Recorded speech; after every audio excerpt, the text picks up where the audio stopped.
তো দেখো আমি যেটা বলছিলাম, এখানে তোমার এটা পৃথিবী পৃষ্ঠ, আর তার উপরে এরকম জায়গায় বায়ুমণ্ডলের স্তর আছে। মানে পৃথিবী জুড়ে বায়ুমণ্ডলের অনেকগুলো স্তর এরকম ভাবে বিস্তৃত আছে, এরকম ভাবে বায়ুমণ্ডলের স্তর বিস্তৃত আছে। তো তোমার কি হলো, সূর্য তোমার এরকম জায়গায় আছে, এরকম জায়গায় ধরো সূর্য আছে। তাহলে সূর্য থেকে যে আলোটা বিক্ষিপ্ত হচ্ছে, এই সূর্য থেকে যে আলোটা আসছে চারদিকে, তো এ ছড়িয়ে ছড়িয়ে যাচ্ছে, সূর্য থেকে নির্গত আলোটা চারদিকে ছড়িয়ে যাচ্ছে। এবারে কি হলো, তুমি ধরে নাও এরকম জায়গায় আছো, এরকম জায়গাতে আছো, ধরে নাও তোমার জাস্ট ডুবে যাবে সূর্যটা। হুম তো এখান থেকে যদি আলোক রশ্মিটা যায়, এখান থেকে যে আলোক রশ্মিটা যাচ্ছে এরকম ভাবে সে সোজা এরকম বেরিয়ে যাবে। ঠিক আছে, যদি বায়ুমণ্ডল না থাকে, আমি এটা ধরে নিচ্ছি যে বায়ুমণ্ডল নেই, তাহলে সেক্ষেত্রে কি হবে না, এই জায়গায় যে ব্যক্তিটা থাকবে সে কি সূর্যকে দেখতে পাচ্ছে না। তাহলে সূর্যকে দেখতে না পেলে সূর্যের আলো পাবে না, তাহলে অন্ধকার ওই স্থানটায়, ওই এই জায়গাটা, মানে এইখান পর্যন্ত তোমার হচ্ছে দিন হলো, আর তারপরে এই অংশটা তোমার অন্ধকার হয়ে যাচ্ছে।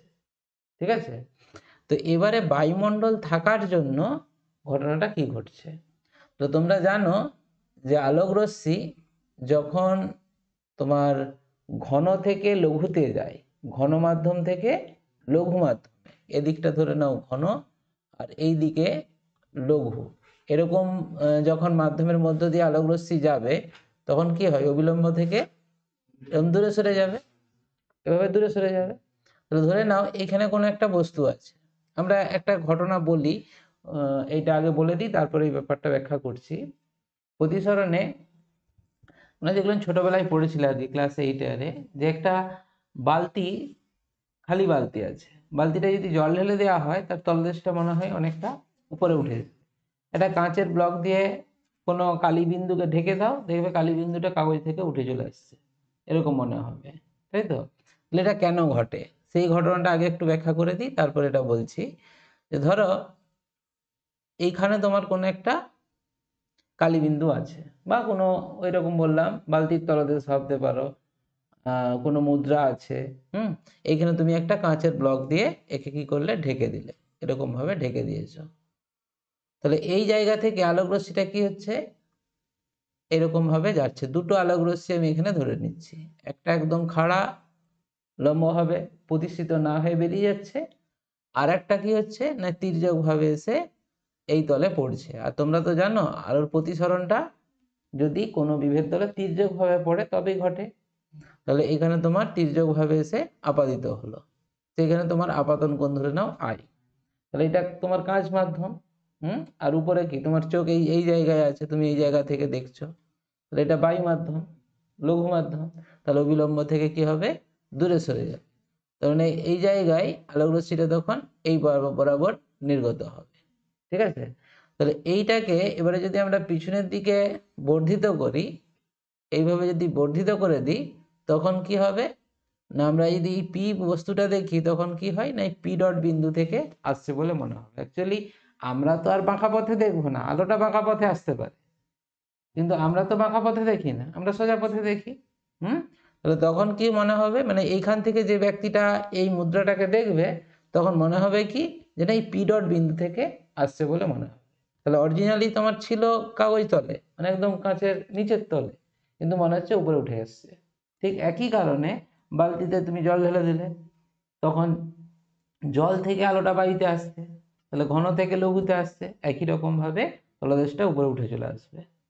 ঠিক আছে, তাহলে এইরকম ভাবে আলোর প্রতিসরণের জন্য কি হয় না, একটা প্রতিবিম্ব আমরা দেখতে পাই। এই প্রতিবিম্বটাকে দেখছি, পি ডটটা কি, প্রতিবিম্ব, তাহলে প্রতিবিম্বটাকে দেখছি। আচ্ছা, ঠিক এই ঘটনাতে এই যে আমরা সেই মরীচিকার ব্যাপারটা বলেছিলাম, সেটা তো জানতে যে অভ্যন্তরীণ পূর্ণ প্রতিফলনের জন্য। ঠিক আছে, অভ্যন্তরীণ পূর্ণ প্রতিফলনের জন্য এখানে ধরে নাও একটু বলে দিই, ধরো এটা হচ্ছে বায়ুস্তর, এরকম কোনগুলো বায়ুস্তর, আর তোমার এই মরুভূমির মধ্যে এইটা ধরে নাও ভূমি, এটা হচ্ছে ভূমি। এই জায়গায় তোমার ধরে নাও কোনো গাছ আছে, এরকম জায়গায় কোনো গাছ আছে, তাহলে এটা কি হয়, মরুভূমিতে মেনলি তো মরীচিকাটা আগে মরুভূমিতেই বলা হতো, এখন সব জায়গায় হয়, আমাদের রাস্তা পিচ রাস্তাতেও দেখা যায়। তো এটা কি কারণে না, যখন সূর্যালোক পড়ছে তখন কি হয় না, পিচ রাস্তাটা মেনলি পিচ রাস্তাটা কালো হয়, তো যে কারণে কালো বেশি তাপ শোষণ করে, খুব তাড়াতাড়ি গরম হয়ে যায়। আর যে কালো বস্তুর একটা বৈশিষ্ট্য কি, যেমন তাপ গ্রহণ করবে তেমন তাপটাও বেশি বিকিরণ করে। ঠিক আছে, তাহলে তাপটা বেশি বিকিরণ করে দিল, আর সে বিকিরণ তাপ তোমরা গ্রিন হাউসে পড়েছো, সেই বিকিরণ তাপ কি করছে, পরিবেশকে উত্তপ্ত করছে। তাহলে এখানে বিকিরণ তাপটা কোথায় বেশি থাকবে, ভূপৃষ্ঠের কাছাকাছি না দূরে, কোনখানে বেশি থাকবে? নিশ্চয়ই কাছাকাছি বেশি। আগুন যখন জ্বলে কাছে থাকলে তখনই তো বেশি গরম লাগে। তাহলে ভূপৃষ্ঠ থেকে যে বিকিরণ তাপটা সেটা কি করছে, ভূপৃষ্ঠের কাছাকাছি থাকা বায়ুস্তরটাকে গরম করছে। কম্পারেটিভলি উপরের দিকে বায়ুস্তর অত বেশি গরম হচ্ছে না। ঠিক আছে, তার ফলে কি হবে না, তোমরা পড়েছ প্রতিসরণে, প্রতিসরাঙ্ক কোন কোন বিষয়ের উপর নির্ভর করে? তরঙ্গ দৈর্ঘ্য ছিল, বর্ণ, মানে তরঙ্গ দৈর্ঘ্য মানে বর্ণ, আর দুটো মাধ্যমের প্রকৃতির উপর, আর একটা ছিল কি, উষ্ণতা। উষ্ণতা, মাধ্যমের উষ্ণতা। তাহলে উষ্ণতা যত বাড়বে প্রতিসরাঙ্ক কি হয়, কমে যায়, হ্রাস পেয়ে যায়।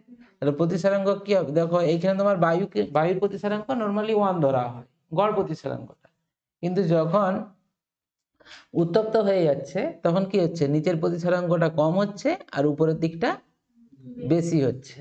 ঠিক আছে, তাহলে এখানে তোমার ধরে নাও গাছ ছিল, সেই গাছ থেকে আলোটা যখন আসবে, অ্যাকচুয়ালি আবারও বলছি কথাটা, যে আমরা দেখি কখন, কোনো বস্তুকে দেখতে পাই কখন, সেখান থেকে যখন আলোটা প্রতিফলিত হয়ে আমাদের চোখে পৌঁছায়। তোমাদেরকে আমরা দেখতে পাচ্ছি এই কারণেই, বা তোমরা আমাকে দেখতে পাচ্ছ, আমার উপর আলোটা পড়ছে, এখান থেকে আলোটা প্রতিফলিত হয়ে তোমাদের চোখে পৌঁছাচ্ছে, তাই তুমি দেখতে পাচ্ছ। স্বাভাবিকভাবে এখানে গাছের উপর সূর্য আলো রশ্মি পড়ছে, সেই আলোটা প্রতিফলিত হয়ে কি হচ্ছে না, তুমি ধরে নাও এরকম জায়গায় আছো, আমি বলতে পারি এখান থেকে সরাসরি সোজা চলে যাবে, কিন্তু কিছু আলোক রশ্মি কি হবে, এই দিক দিয়ে আসবে, এরকম ভাবে আসবে। এটা তাহলে কি হলো, যেহেতু নিচের দিকটা লঘু, মানে উষ্ণতা বেশি বলে নিচের দিকটা লঘু আর উপরের দিকটা ঘন, তাহলে কি হলো, ঘন থেকে লঘুতে আসছে, তাহলে অবিলম্ব থেকে কি হবে, দূরে সরে যাবে। এরকম ভাবে দূরে সরতে সরতে এখানে তোমার কি হবে না, একটা সংকট কোণের থেকে বেশি কোণে আপাদিত হয়ে যাবে। তখন এই জায়গায় দেখবে অভিমুখের পরিবর্তন করে আবার পুনরায় প্রথম মাধ্যমে ফিরে আসবে, না প্রতিফলন ঘটবে।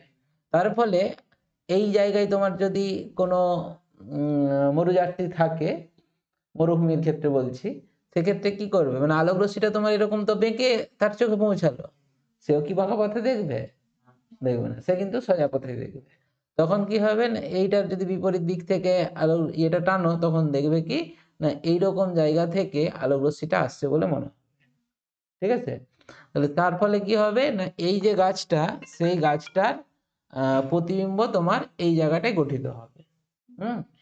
এইবারে এই প্রতিবিম্বটা একটা গাছ তৈরি হয়ে গেল, কিন্তু এটাকে মরীচিকা বলছে কি না, জলাশয়। মরীচিকার কনসেপ্টটা আসছে কোথায়, মরুযাত্রীরা সাধারণত জলের খোঁজ করবে, ভাববে কি ওই জায়গায় জল আছে, যাই গিয়ে দেখি ফাঁকা, জল নেই। ঠিক আছে, তখনই এই নামটা মরীচিকা নাম দিয়েছে, যেমন মরীচিকাকে ধরা যায় না, ঠিক সেরকম ভাবে আর কি। তাহলে এই জায়গায় তোমার জলাশয়ের মতন একটা সৃষ্টি হবে, কিন্তু সৃষ্টি হলো কি, এটা তো গাছ, গাছের প্রতিবিম্ব সৃষ্টি হলো। তাহলে জলাশয় কি করে সৃষ্টি হয় না, এটা কি হয় না, বায়ুতে প্রবাহিত হয়, আর এই বায়ুতে প্রবাহিত হওয়ার জন্য মাধ্যমের প্রতিসরাঙ্কটা প্রতিনিয়ত পরিবর্তন ঘটে, আর এই পরিবর্তনের জন্য প্রতিবিম্বের অবস্থান পরিবর্তন ঘটবে। যেই জায়গায় গাছের প্রতিবিম্বটা সৃষ্টি হয়েছে, পরক্ষণে প্রতি মুহূর্তে কি হবে, চেঞ্জ হবে, প্রতিবিম্বটা পরিবর্তন ঘটবে। ঠিক আছে, আর এই পরিবর্তনের জন্যই তখন কি হবে, মনে হয় যেন ওই জায়গাটা গাছ আছে, এই জল আছে, চকচক করছে করছে বলে মনে হয়। ঠিক আছে, ঠিক একই রকম ভাবে পিচ রাস্তাতে ওইটা হয়। ঠিক একই কারণে তোমার হচ্ছে নক্ষত্র, নক্ষত্রের কনসেপ্টটা একটু আলাদা, সেখানে অভ্যন্তরীণ পূর্ণ প্রতিফলন হয়নি, সেই জায়গাতেও এই প্রতিসারাঙ্কের পরিবর্তন হয় বলেই তোমার অবস্থানটা চেঞ্জ হয়, ওই জন্যই মিটমিট করে। ঠিক আছে, অভ্যন্তরীণ পূর্ণ প্রতিফলন হয়নি। সে ঘটনাটা এই এই যেটা আমি বলতে যাচ্ছিলাম এইটা দেখো এবারে বলছি। এই যে সূর্যটা থেকে আমি যে ধরে নিয়েছিলাম যে আলোক রশ্মি এখানে যে আসছে, এটা বায়ুমণ্ডল নেই, সরাসরি এখানে পৌঁছাচ্ছে। কিন্তু যখন বায়ুমণ্ডল থাকবে তখন কি হবে না, এখানে নর্মালি আলোক রশ্মিটা প্রতিষ্ঠিত হয়ে আসবে। এবারে এই জায়গায় যেটা ধরে নেওয়া হচ্ছে, উপরের দিকটা তোমার হচ্ছে ঘন মাধ্যম আর নিচের দিকে লঘু মাধ্যম। ঠিক আছে, তাহলে যে নর্মালি প্রতিসরণের মাধ্যমে যেমনভাবে আলোক রশ্মি প্রতিষ্ঠিত হয়, সেইভাবে আলোক রশ্মি এরকমভাবে বেঁকে দর্শকের চোখে পৌঁছাচ্ছে। কিন্তু দর্শক কি করবে, সেরকম তো বাঁকা পথে দেখবে না, সে তো সোজা দেখবে। তার ফলে এই যে সূর্যটা, এই সূর্যটাকে এই স্থানে না দেখে এইরকম স্থানে দেখতে পায়। বুঝতে পারলে? তাহলে প্রতিসরণে বায়ুমণ্ডল থাকার জন্য বায়ুমণ্ডলের প্রত্যেকটা স্তরের প্রতিসরাঙ্ক ভিন্ন হয়। উপরের দিকে তোমার ঘন আর নিচের দিকে লঘু হয়। তার ফলে প্রতিসরণের ফলে আলোক রশ্মি বাঁকা পথে আমাদের চোখে এসে পৌঁছায়। এবারে কি হয় না, আমরা সোজা পথে দেখি, তখনই এই সূর্যটার আপাত অবস্থান এরকম জায়গায় তৈরি হয়। ঠিক আছে, তাহলে সেই সূর্যটাকে আমরা দেখতে পাই। তাহলে আমরা যে সকালবেলা বা সন্ধ্যাবেলা যে অস্তগামী বা উদীয়মান যে সূর্যটাকে দেখি, সেটা হচ্ছে সূর্যের প্রতিবিম্ব। ঠিক আছে, প্রকৃত সূর্য নয়। আর স্বাভাবিকভাবেই প্রতিবিম্ব কি হয়, কিছুটা তার উজ্জ্বলতাটা কম হবে, উজ্জ্বলতাটা কম হবে। কেন বলো না, এই যে ধরে নাও তোমরা, ধরো আমি যদি এখানে একটা কোনো আয়না রাখি, এই জায়গায় ধরো এই যে ব্লকটা আছে এইখানটাতেই একটা আয়না আছে, তোমাকে আমি সরাসরি দেখছি, আর আয়নাতেও তোমার একটা প্রতিবিম্ব সৃষ্টি হচ্ছে, আমি প্রতিবিম্বটাকেও দেখছি, কোনটা বেশি উজ্জ্বল লাগবে? সরাসরি, সরাসরি যেটা দেখছি। কেন না, এই যে আলোটা পড়ছে, এই আলোটা ওর উপর পড়ছে, প্রতিফলিত আলোটা আমার চোখে সরাসরি আসছে। আর ওইখানে যে প্রতিবিম্বটা সৃষ্টি হচ্ছে, এই আলোটা এখানে পড়লো, এখান থেকে ওখানে গেল, ওখান থেকে প্রতিফলিত হয়ে গেল। কোন আলোটা বেশি পরিমাণ মাধ্যমের মধ্য দিয়ে অগ্রসর হচ্ছে, অতিক্রম করছে, কোন আলোটা? নিশ্চয়ই আয়না থেকে যেটা প্রতিফলিত হচ্ছে। তাহলে যত মাধ্যমের মধ্য দিয়ে কোনো একটা তরঙ্গ বেশি অতিক্রম করবে, তত শোষণ বেশি হবে, আর শোষণ হলে তার তীব্রতা কমে যাবে। যেটা আগের দিনও বলছিলাম যে এই আলোটা তুমি যদি দূর থেকে দেখো, দেখবে আস্তে আস্তে কমে গেছে। এই রুমের মধ্যে এতটা আলো দেখতে পাচ্ছ, তুমি রুম থেকে বেরিয়ে যাও, আলোর তীব্রতা কমে যাবে। কারণ কি না, এই আলোটা যখন মাধ্যমের মধ্যে দিয়ে যাবে, তখন মাধ্যম দ্বারা শোষিত হয়ে যায়।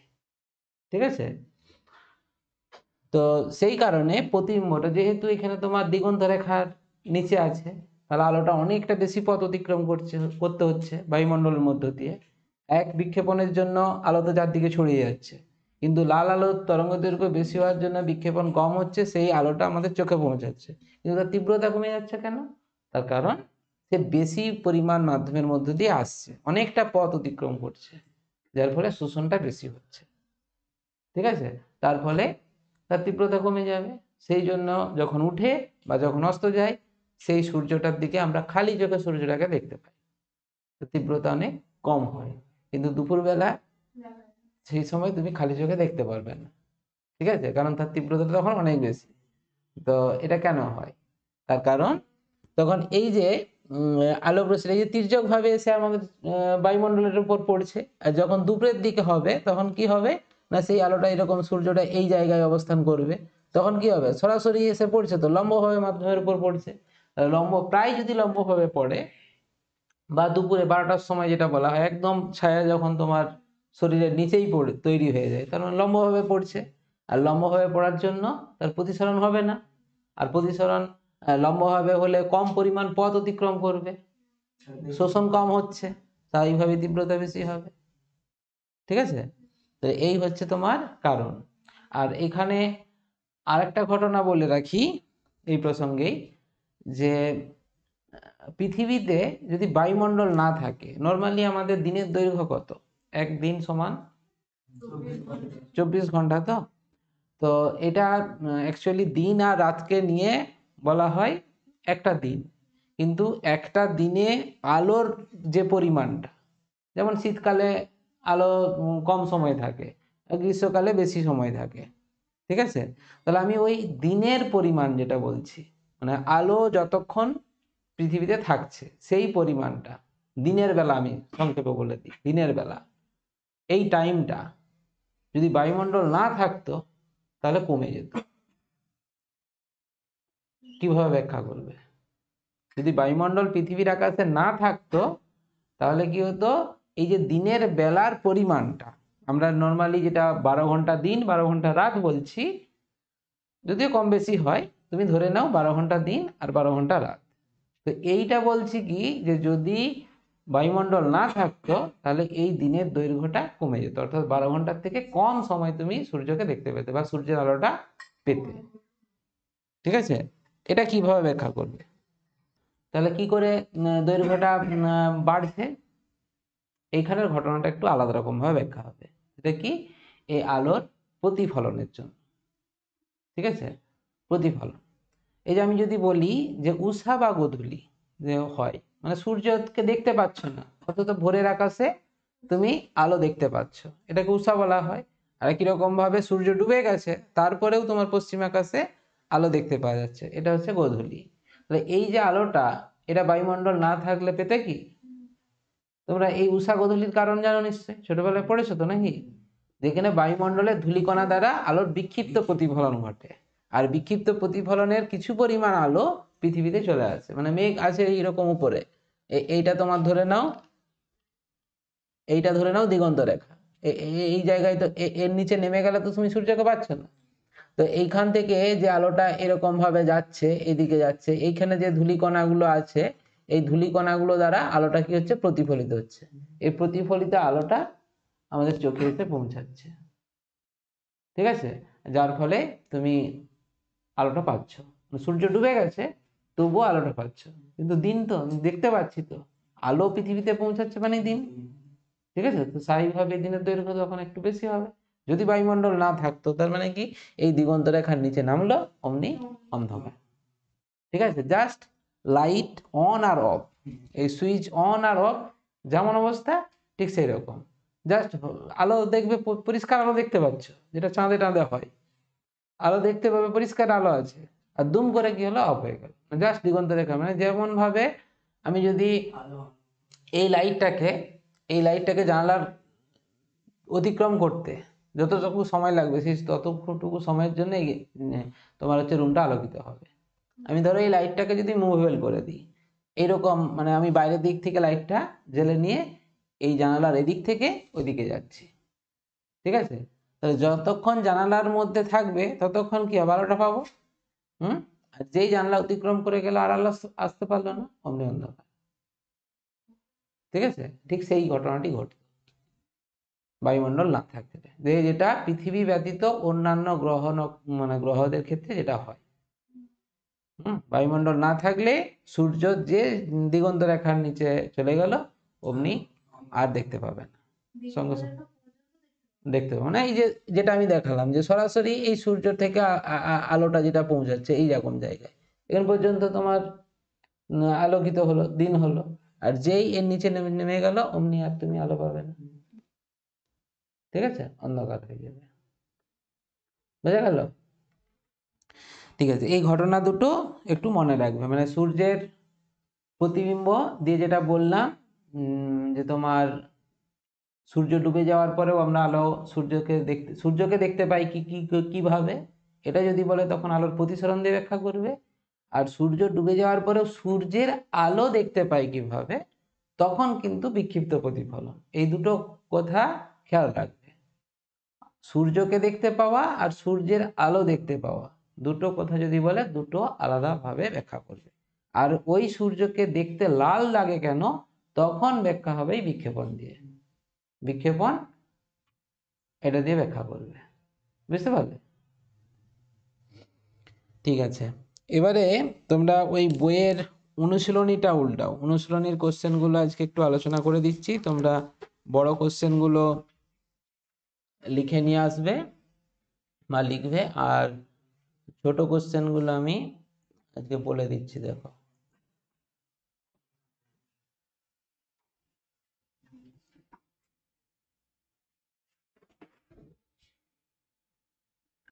আচ্ছা, প্রথম যে কোশ্চেনটা আছে দেখো, অবতল দর্পণের মেরু এবং ফোকাসের মাঝখানে একটি বস্তু রাখলে রৈখিক বিবর্ধন কত হবে? মেরু এবং ফোকাসের মাঝখানে, মেরু এবং ফোকাসের মাঝখানে, অবতল দর্পণের মেরু এবং ফোকাসের মাঝখানে বস্তু রাখলে তার বিবর্ধন কত হবে?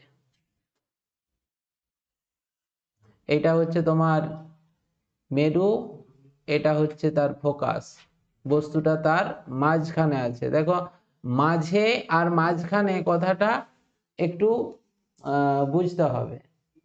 মাঝে বললে ওর মাঝের যে কোনো বিন্দুতে, আর মাঝখানে বললে তোমার পার্টিকুলার মধ্যবিন্দুতে।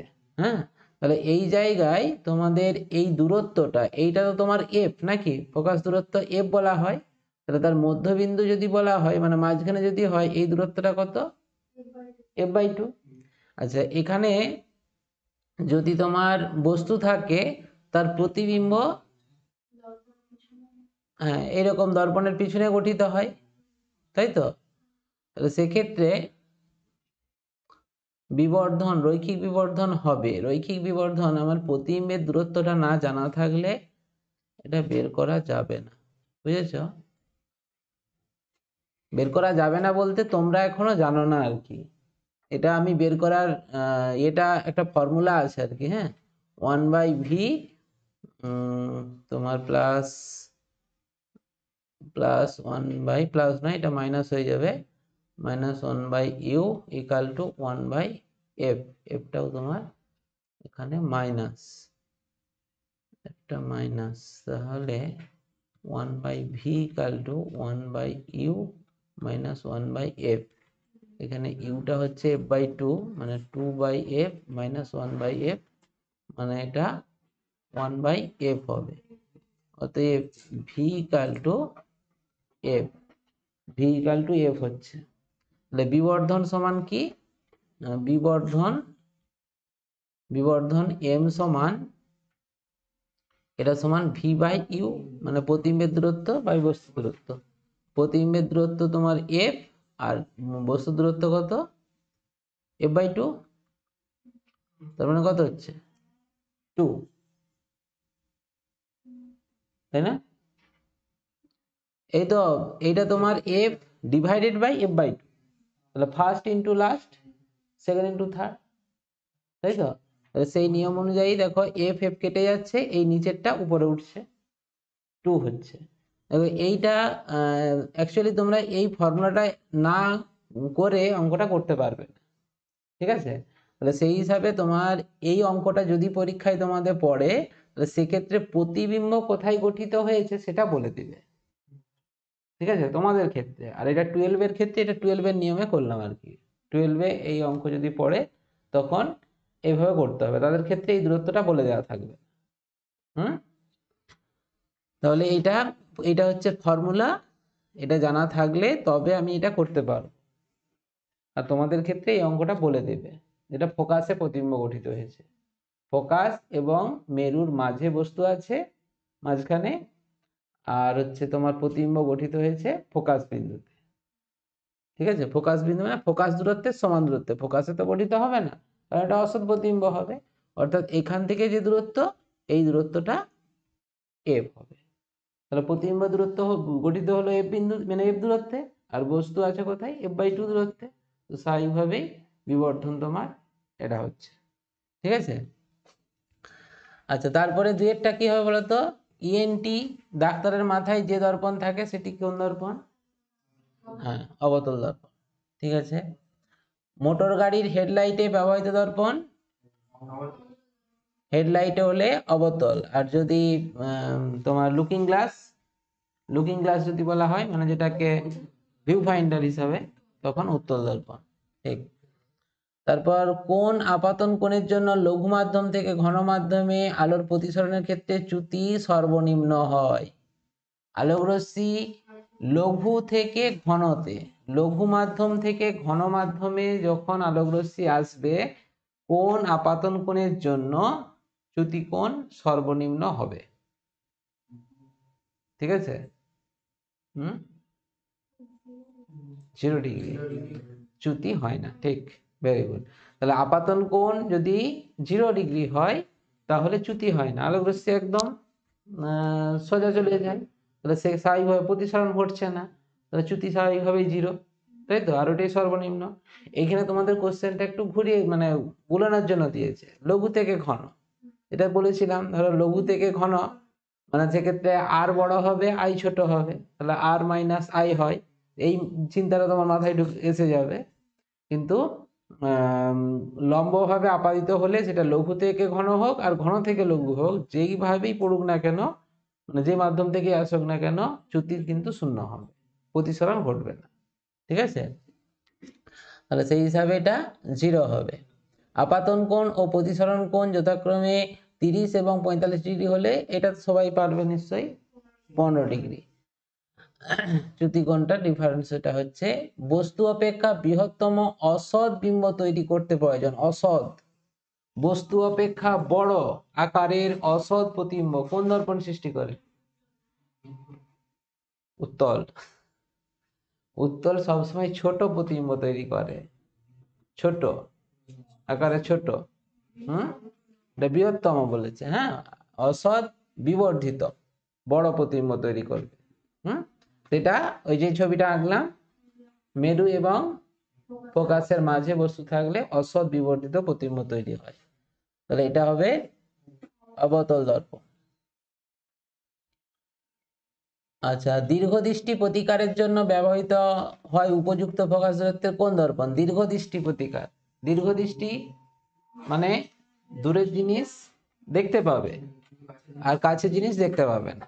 তাহলে ভাবো সমস্যাটা, ভাবো যখনই বস্তু কাছে আসবে রেটিনাতে প্রতিবিম্ব না গঠিত হয়ে কোথায় গঠিত হয়? পিছনে, রেটিনার পিছনে। হ্যাঁ, মানে যে অক্ষিগোলকটা এরকম থাকে, এই অক্ষিগোলকের রেটিনা যদি এই জায়গায় হয়, তাহলে প্রতিবিম্বটা তোমার এখানে লেন্স থাকে, লেন্স দ্বারা প্রতিসরণের পর এইরকম পিছনে গঠিত হয়ে যাচ্ছে। তোমাকে এই রেটিনাতেই গঠিত করতে হবে প্রতিবিম্বটাকে। তাহলে কি ব্যবহার করতে হবে? উত্তল লেন্স। ঠিক আছে? কারণ মানুষের চোখটা উত্তল লেন্স, উত্তল লেন্সের নাই কাজ করে, তাহলে সেখানে উত্তল লেন্স আর একটা উত্তল লেন্স মানে যোগ করা মানেই তার ক্ষমতাটা বেড়ে যাবে, কাছে মিলিত করবে। ঠিক আছে? দীর্ঘদৃষ্টি ত্রুটির জন্য তোমার উত্তল লেন্স ব্যবহার করা হয়। আচ্ছা, কোনটি হ্রস্বদৃষ্টির কারণ নয়? হ্রস্বদৃষ্টির কারণ নয় বলেছে, কোনটা হবে? হ্যাঁ, চোখের লেন্সের ক্ষমতা কমে যাওয়া। তাহলে হ্রস্বদৃষ্টি কি এটা বুঝে নাও, আগে কাছের জিনিস দেখতে পাবে, দূরের জিনিস পাবে না। দূরের জিনিস হলে তখন কি হবে? এই সামনে এই যে বিন্দুটা এইখানে গঠিত হয়ে যাবে, রেটিনাতে গঠিত না হয়ে তার আগেই গঠিত হয়ে যাবে। তাহলে এখানে লেন্সের ফোকাস দৈর্ঘ্য কমে যাওয়া বা অক্ষিগোলকের আকার বড় হয়ে যাওয়া, এই দুটোই হচ্ছে কারণ, তাই তো? তাহলে এটা কোনটা নয় এবারে সেটা বুঝে নাও। চোখের লেন্স কমে যাওয়া এটা তো ঠিক, অক্ষিগোলকের আকার বড় হয়ে যাওয়া এটা তো ঠিক। তাহলে অক্ষিপটের আকার বড় হওয়া,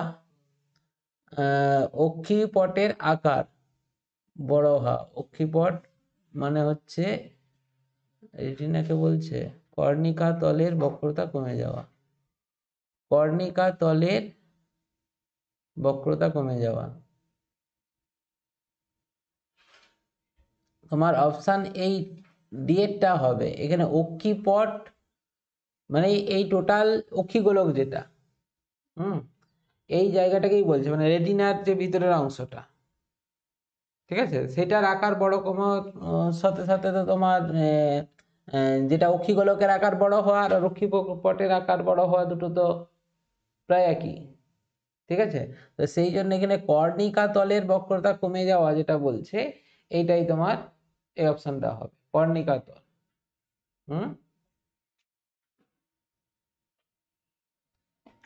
তারপরে দেখো সর্বনিম্ন তরঙ্গ দৈর্ঘ্য বিশিষ্ট তরঙ্গ হলো, দেখো যেটা আগের দিন বলেছিলাম, রেমা, অবদ্রি, অতি এক্স গামা, এইটা তোমাকে মনে রাখতে হবে। তাহলে এখানে তোমার তিনটে দিয়ে দিয়েছে, অতিবেগুনি রশ্মি, এক্স রশ্মি আর গামা রশ্মি অবলোহিত আছে।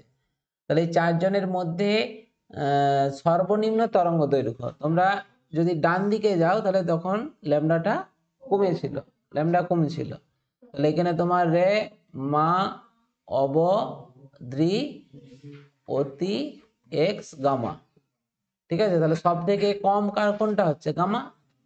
তাহলে সর্বনিম্ন তরঙ্গ দৈর্ঘ্য এখানে দেখো গামা রশ্মি আছে, গামা রশ্মি। হ্যাঁ, এটা দেখো আবার একই রকম কোশ্চেন 10-এরটা, লম্ব আপাতনের ক্ষেত্রে প্রতিসরণ কোণের মান কত? লম্ব আপাতনের ক্ষেত্রে প্রতিসরণ কোণের মান 0 ডিগ্রি। আচ্ছা, নীল কাঁচের মধ্য দিয়ে একটি লাল রঙের ফুলকে কি দেখাবে? কালো। প্রিজমে কোন বর্ণের আলোর জন্য চ্যুতি সর্বাধিক? সব থেকে বেশি চ্যুতি হবে কোন বর্ণের আলো? বেগুনি। বেগুনির চ্যুতি বেশি হয়, তাই তো? এখানে তোমার বেগুনি নীল, তাহলে নীল আছে, নীল হবে। ঠিক আছে। একটি প্রিজমের প্রতিসারক তলের সংখ্যা 5টি। দেখো এখানে যদি জাস্ট প্রতিসারক তলের, সরি ভুল বললে, প্রতিসারক তল, এখানে যদি বলো প্রতিসারক তল কোনটা, একটা প্রিজম, 5টা হবে না। এই যে একটা প্রিজম, তার প্রিজমের এ, বি এবং সি এটা যদি লেখা হয়, তার ক্ষেত্রে তোমার বিসিটা কি ছিল? ভূমি। এ প্রতিসারক কোণ, তাহলে এই প্রতিসারক কোণের দুদিকে যে দুটি তল, এইটি তো তোমার প্রতিসারক তল, এই দুটো তলেই তো প্রতিসরণ ঘটে, তাই না? তাহলে এখানে প্রতিসারক তলের সংখ্যা হবে 2টি, এইখান থেকে 2টি প্রতিসারক তল। আর ত্রিভুজাকার তল যদি বলা হয় সেক্ষেত্রেও 2টি, এটা প্রিজমের ত্রিভুজাকার তল, 2টো।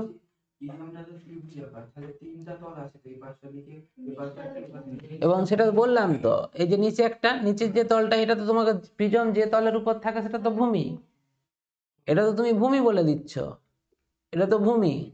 তাহলে পড়ে থাকলো কোন দুটো? এই দুটো। আর এই দিক থেকে আলো ফেললে এই তল থেকে বেরোবে, তাহলে দুটো তল প্রতিসারক তল, দুটো তলে প্রতিসরণ ঘটছে।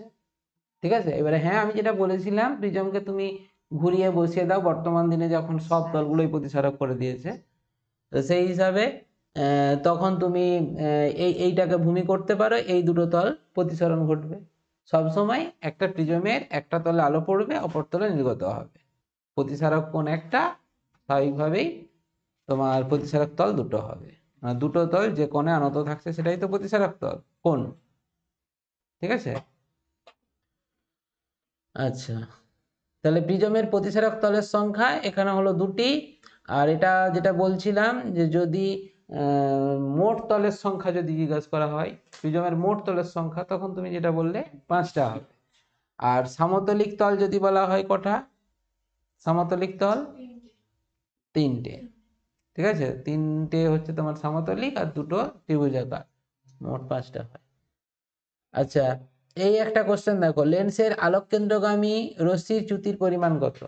কোনো লেন্সের আলোক কেন্দ্র দিয়ে যদি আলোক রশ্মি যায়, তার চ্যুতি কত হবে? কারণ আলোক রশ্মি প্রিজমের যদি সংজ্ঞাতেই তো পড়েছ আলোক কেন্দ্রের, যে লেন্সের মধ্যে অবস্থিত এমন একটি বিন্দু, পদানক্ষের উপর অবস্থিত এমন একটি বিন্দু যার মধ্য দিয়ে আলোক রশ্মি গেলে তার কোনো প্রতিসরণ হয় না, আর প্রতিসরণ না হলে তার চ্যুতি 0। ঠিক আছে। তো স্বাভাবিকভাবেই আলোক কেন্দ্রগামী আলোক রশ্মির চ্যুতি এখানে 0 ডিগ্রি হবে। ঠিক আছে। আচ্ছা, পরের যে কোশ্চেনগুলো আছে দেখো, কোন দর্পণ সর্বদা অসৎ এবং খর্বাকৃতি? খর্বাকৃতি কথাটার মানে হচ্ছে আকারে ছোট, খর্বাকৃতি। হ্যাঁ, খর্বাকৃতি মানে আকারে ছোট। তাহলে অসৎ এবং খর্বাকৃতি প্রতিবিম্ব গঠন করে। উত্তল, অসৎ, উত্তল দর্পণ অসৎ প্রতিবিম্ব গঠন করে আর আকারে ছোট প্রতিবিম্ব গঠন করে, তাহলে এটা উত্তল হবে। হ্যাঁ, উত্তল। দন্ত চিকিৎসক কোন দর্পণ ব্যবহার করে? এটা পারবে। অবতল দর্পণে বস্তুর কোথায় থাকলে প্রতিবিম্ব বস্তুর সমান আকৃতির প্রতিবিম্ব হবে? বক্রতা কেন্দ্রে। তাহলে অবতল দর্পণে বক্রতা কেন্দ্রে বস্তু রাখলে সমান আকারের। এখানে তোমার কোশ্চেনটা এরকম ভাবে বলতে পারে যে অবতল দর্পণের ক্ষেত্রে বস্তুকে কোথায় রাখলে তার বিবর্ধন 1 হবে, বা এরকম বলতে পারে যে কোশ্চেনটা বলেছে সমান আকারের প্রতিবিম্ব সৃষ্টি হবে, বা এরকম ভাবে বলতে পারে, মানে উত্তর দিয়েই প্রশ্ন, সেটা কি বস্তুর সমান আকারের প্রতিবিম্ব পেতে হলে অবতল দর্পণের ক্ষেত্রে বস্তুকে কোথায় স্থাপন করতে হবে। ঠিক আছে, সেক্ষেত্রে তোমার এই বক্রতা কেন্দ্রে বলতে হবে। ঠিক। সমতল দর্পণের ফোকাস দূরত্ব কত? সমতল দর্পণের ফোকাস দূরত্ব জানো সমতল দর্পণ। আচ্ছা আমি একটু হিন্টস দিচ্ছি, দেখো এই যে দর্পণ, এর বক্রতা কেন্দ্র ধরে নাও এরকম জায়গায়। হ্যাঁ, তো এইটাকে যদি আমি আর একটু ফ্ল্যাট করে দিই, তার বক্রতা ব্যাসার্ধটা বড় হবে না ছোট হবে বলো? বড় হবে নিশ্চয়ই, একটু বেড়ে যাবে। তাহলে এরকম যদি একদম পুরো সমতল হয়ে যায় তাহলে অসীম, বক্রতা কেন্দ্র অসীমে অবস্থিত হবে। তারপরে বলেছে এক মাধ্যম থেকে অন্য মাধ্যমের প্রবেশের সময় আলোর কোন ধর্ম অপরিবর্তনীয়? কোন ধর্মটার কোনো পরিবর্তন হয় না? কম্পাঙ্ক। কম্পাঙ্ক। আর তোমাদের বইয়ে দশা আছে কিনা জানি না, দশা নেই মনে হচ্ছে না।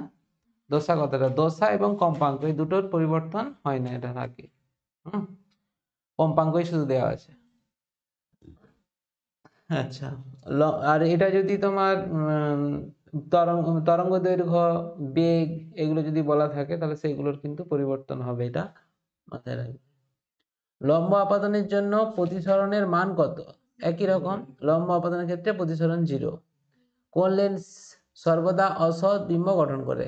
অসৎ বিম্ব বলেছে, অবতল লেন্স। মানে দর্পণের ক্ষেত্রে যেটা হবে, লেন্সের ক্ষেত্রে তার উল্টোটা। ক্যামেরায় কোন ধরনের লেন্স ব্যবহার করা হয়? ক্যামেরাতে উত্তল। মানুষের চোখ আর ক্যামেরার গঠন প্রায় এক। তাহলে ওইখানে তোমার প্রতিবিম্ব গঠিত হবে সেই ফটোগ্রাফিক ফিল্মের উপর, তো সেই জন্য এটা উত্তল লেন্স হবে। মৌলিক বর্ণ কোনগুলো? আগের দিন কোশ্চেনটা করেছিলাম। হ্যাঁ, মৌলিক বর্ণ। আচ্ছা, গাড়ির হেডলাইটে কোন ধরনের গোলীয় দর্পণ ব্যবহার করা হয়? অবতল। আলো কি ধরনের তরঙ্গ? তড়িৎ চুম্বকীয় তরঙ্গ। ঠিক, তড়িৎ চুম্বকীয় তরঙ্গ। কোন আলোকীয় ঘটনার জন্য দিনের আকাশ নীল দেখায়? আলোর বিক্ষেপণ। ঠিক, আলোর বিক্ষেপণ। এই জায়গায় বিক্ষেপণ আর বিচ্ছুরণ, ভুলেও যদি বিচ্ছুরণ বলে দাও সঙ্গে সঙ্গে 0 একদম। বিচ্ছুরণ না, বিচ্ছুরণ আর বিক্ষেপণ দুটো আলাদা ঘটনা। সর্বাপেক্ষা কম এবং সর্বাপেক্ষা বেশি তরঙ্গ দৈর্ঘ্য বিশিষ্ট দৃশ্যমান বর্ণগুলি কি কি? সব থেকে কম তরঙ্গ দৈর্ঘ্য আর সব থেকে বেশি তরঙ্গ দৈর্ঘ্য বিশিষ্ট দৃশ্যমান আলোর বর্ণ, মানে যেটা আমরা চোখে দেখতে পাই। হ্যাঁ, সেই দৃশ্যমান অঞ্চলের মধ্যে সব থেকে কম তরঙ্গ দৈর্ঘ্যের এবং সব থেকে বেশি তরঙ্গ দৈর্ঘ্যের আলোর বর্ণ কোনগুলো? রেডিও তরঙ্গ দৃশ্যমান নয়, সেটাই বলছে যে দৃশ্যমানের মধ্যে যেটা আছে। হ্যাঁ, বেনিয়া সহকলা, তার মানে বেগুনি আর ওদিকে হচ্ছে লাল। বেগুনি থেকে লাল পর্যন্ত যে বর্ণগুলো আছে তাদের মধ্যে সব থেকে কম এবং সব থেকে বেশি। ঠিক আছে, লাল বেগুনি, তাহলে কম হলো বেগুনি, বেশি লাল। বিবর্ধক কাঁচ হিসাবে কোন প্রকার লেন্স ব্যবহার করা হয়? বিবর্ধক কাঁচ, বিবর্ধক কাঁচ মানে ম্যাগনিফাইং গ্লাস যেটা বলা হয়, অর্থাৎ ওই যারা হাত দেখে বা কুষ্টি বিচার করে এরকম। হ্যাঁ ঠিক, ওই যে একটা গোল হাতল দিয়ে কাঁচ লাগানো থাকে, সেটা হচ্ছে উত্তল লেন্স, আকারে বড় দেখায়, ম্যাগনিফাইং গ্লাস বলা হয়। কোন ধরনের রশ্মি মানবদেহে ভিটামিন ডি তৈরি করে? অতিবেগুনি। সর্বনিম্ন তরঙ্গদৈর্ঘ্য বিশিষ্ট তড়িৎচুম্বকীয় বিকিরণ, এইটার ক্ষেত্রে সেই উত্তরটা হবে সর্বনিম্ন তরঙ্গদৈর্ঘ্য বিশিষ্ট তড়িৎচুম্বকীয় বিকিরণ কোনটা? তারপরে দেখো সর্বোচ্চ তরঙ্গদৈর্ঘ্য বিশিষ্ট তড়িৎচুম্বকীয় তরঙ্গ, এটা রেডিও তরঙ্গ। কাঁচের সাপেক্ষে বায়ুর প্রতিসরাঙ্ক 1.5 হলে বায়ুর সাপেক্ষে কাঁচের কত?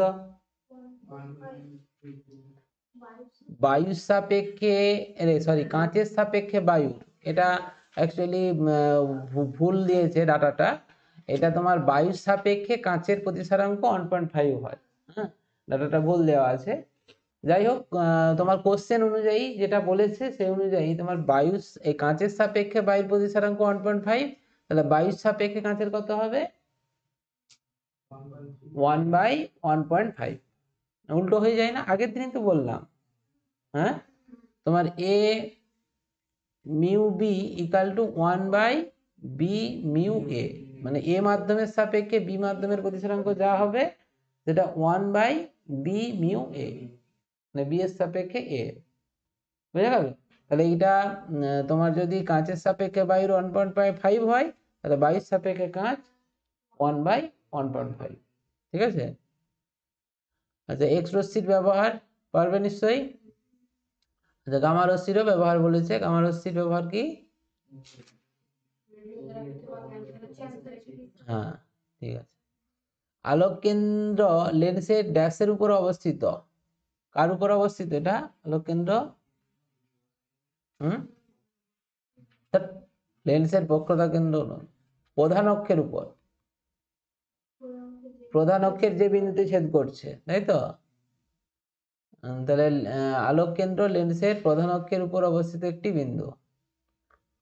আচ্ছা, ড্যাশ দর্পণকে অপসারী দর্পণ বলা হয়। অপসারী দর্পণ কাকে বলা হয়? লেন্স পড়েছ, অভিসারী বা অপসারী, তাহলে কোন দর্পণকে অপসারী দর্পণ? দেখো আমি একটু দেখিয়ে দিই।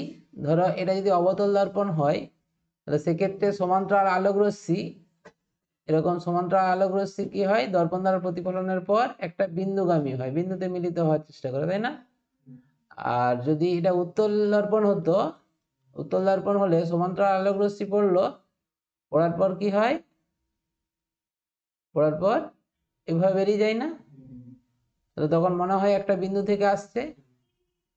তাহলে একটা বিন্দু থেকে কোনো আলোক রশ্মি যদি ছড়িয়ে যায়, সেটাকে কোন রশ্মি বলা হয়? অপসারী। আর যদি কোনো একটা আলোক রশ্মি একটা বিন্দুগামী হয়, তখন সেটাকে বলা হয় অভিসারী, তাই তো? তাহলে এটা কোন ঘটনাটা ঘটাচ্ছে, মানে কোন দর্পণ কোনটা ঘটাচ্ছে? দেখো, অবতল দর্পণ সে একটা বিন্দুগামী করছে আলোক রশ্মিকে, তার মানে অভিসারী অভিসারী করছে।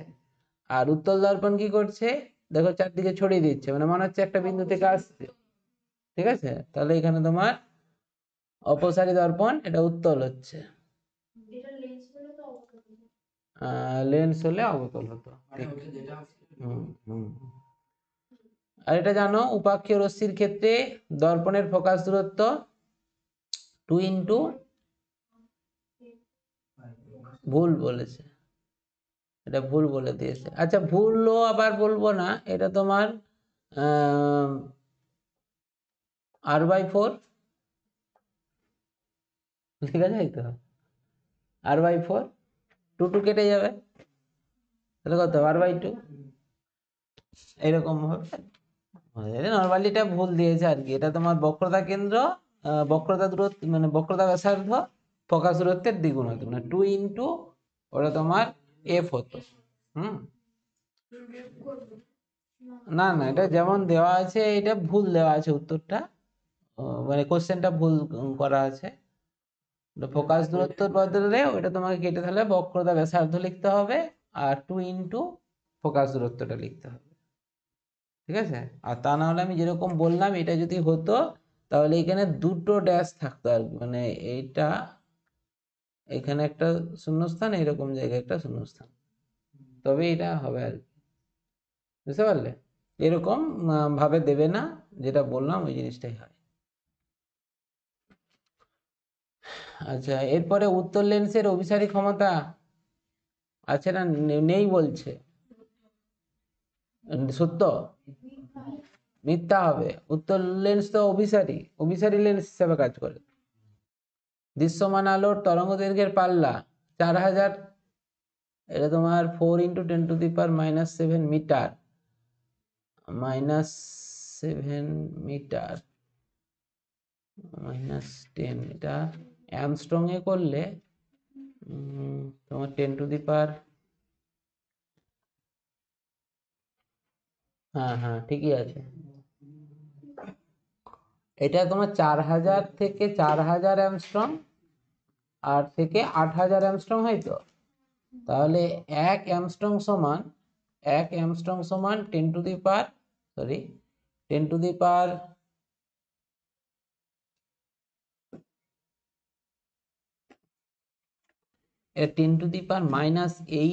মিটার হয়।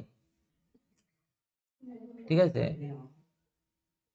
না, 10⁻⁻8 মিটার 1 অ্যামস্ট্রং, -8 মিটারটা বলে, না না না, -10 মিটার, -10, 1 মিনিট। তাহলে এটা দেখো, এই 1 অ্যামস্ট্রং এটা সমান 10⁻⁻10 মিটার, ঠিক আছে, 10 মিটার।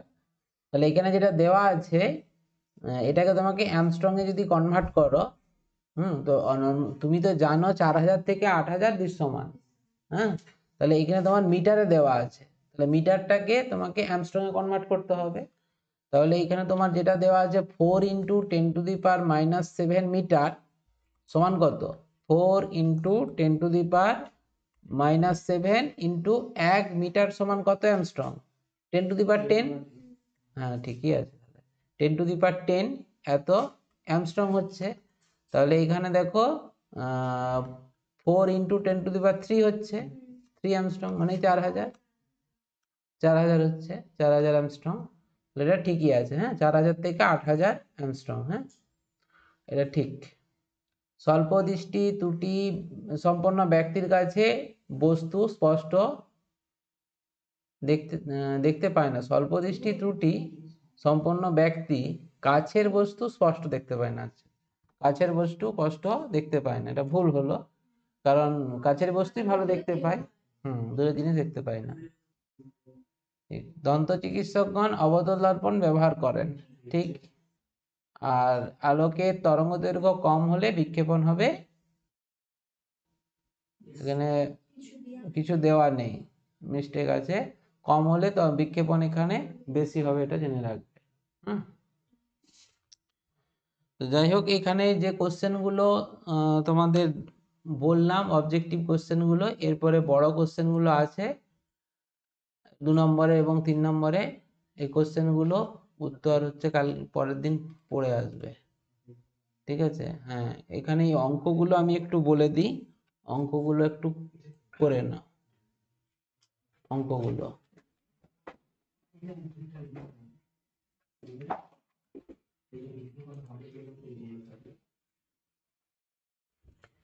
এখানে গাণিতিক যে অঙ্কগুলো আছে, দেখো প্রথমে বায়ু থেকে কাঁচ মাধ্যমে 45 ডিগ্রি কোণে আপাতিত হয়ে 20 ডিগ্রি কোণে প্রতিসরণ কোণ সৃষ্টি করে রশ্মির চ্যুতি নির্ণয় কর।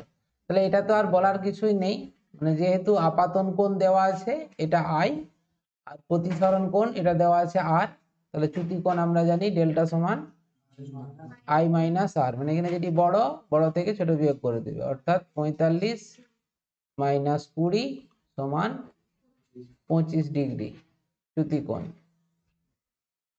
বায়ু মাধ্যমে কোনো আলোর তরঙ্গ দৈর্ঘ্য 6000 অ্যাংস্ট্রম হলে 1.5 প্রতিসরাঙ্ক বিশিষ্ট কোনো মাধ্যমে আলোর তরঙ্গ দৈর্ঘ্য এবং বেগ কত। আচ্ছা, প্রথমে তরঙ্গ দৈর্ঘ্য যদি বলি, যদি এর অঙ্কটা যেটা, এটা সেই সম্পর্ক মনে পড়ছে কি, মিউ সমান λ0/λ। তাহলে এখানে ল্যামডাটা বের করতে হবে, ল্যামডা সমান λ0/মিউ।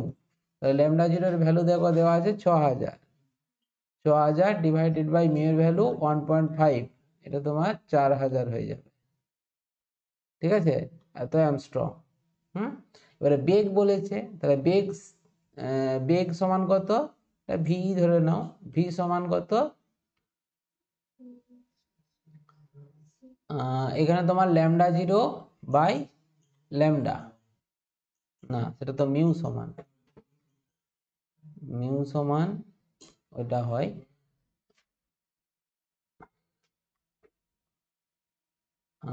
এরকম ভাবে করতে, সেটা সি তো এখানে দেওয়া নেই, তরঙ্গ দৈর্ঘ্য দেওয়া আছে বায়ুমণ্ডলে, সেটা ধরে যদি করি, এটা এইভাবে করতে পারি। দেখো, শূন্য মাধ্যমে আলোর বেগ সি সমান কত, এন ইন্টু λ0, আর ওই মাধ্যমে আলোর বেগ ভি সমান কত, কম্পাঙ্ক তো একই থাকে প্রতিসরণে, তাহলে এন ইন্টু ল্যামডা। তাহলে এখানে তোমার ভি বাই সি সমান কত, N lambda divided by N λ0। আচ্ছা, এখানে তোমার এন এন কেটে যাচ্ছে, তাহলে ভি সমান সি ইন্টু λ/λ। ল্যামডা 0, ঠিক আছে। এবারে সি এর ভ্যালু এখানে বসাবে, সি এর ভ্যালু 3 ইন্টু 10⁸ ইন্টু ল্যামডার মান যেটা এখানে বেরোলো 4000 divided by 6000।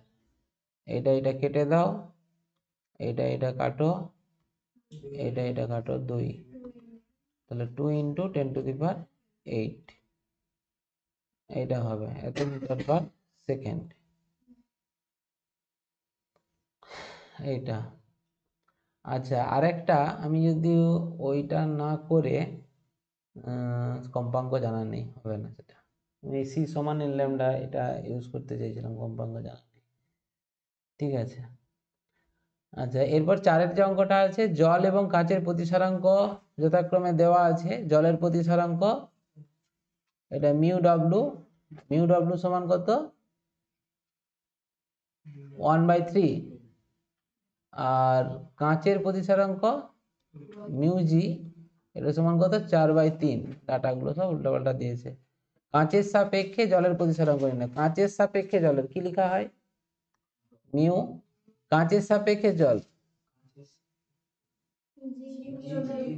G mu W, ঠিক, জি মিউ ডাব্লু এটা সমান কত